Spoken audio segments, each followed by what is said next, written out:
For the second time, we've created a learning lab experience around the LEGO Mindstorms product, and this year we added a twist: concurrent engineering. The lab objective was to design and build a car factory. They were given very little specification. They even had to design their own car that they would choose to build. Then they had to, from scratch, decide how to move parts around, how to make stock available for the actual assembly, and to then transport the final product for use by customers. So this is our factory for producing very simple cars or automobiles built from Lego. I think this is kind of a mixture of good or sometimes bad ideas of almost all of us.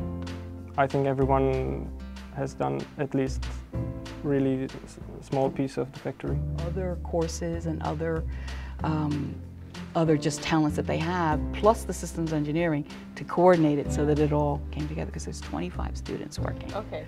So yeah. That was a bunch. Yeah, that was a bunch. Project management would be yes, you could imagine that was a learning experience in itself. Exactly right.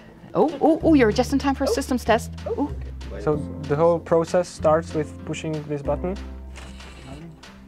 which makes all the stock parts coming to the assembly stations. Here you can see the first assembly station fixing the first basic brick. The car is in the second assembly station, where the second brick is fixed. Now the actual car with the bed is transported to the extraction station, where the car is put out from the bed. Yeah. And the bed is then moved out of the factory.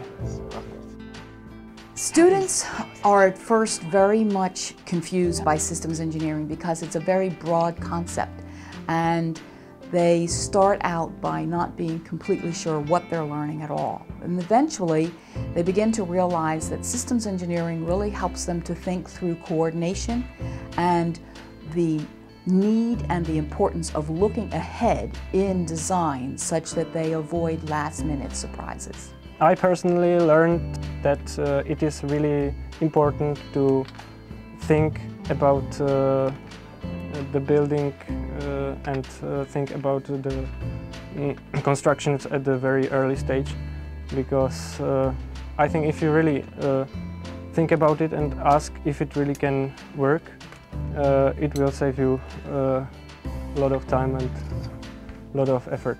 This course is also going to be offered in spring of 2013 at the PhD level. It's quite interesting of this area because you are involving a lot of engineering. You are not just using mechanical stuff or electronical stuff or software stuff. You are using all of them. So it's really important to make the integration part as well.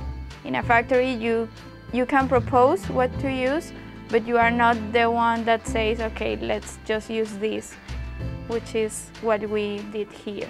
Use the resources we had and put it into a factory. I really could not have anticipated that the final product would be this sophisticated, have so many innovations in it, and really just have been so much fun for them to do, because I've watched them for the last 6 to 8 weeks as they've worked on the product, and they have learned but had a good time at the same time, and I think that's the sign of a successful lab.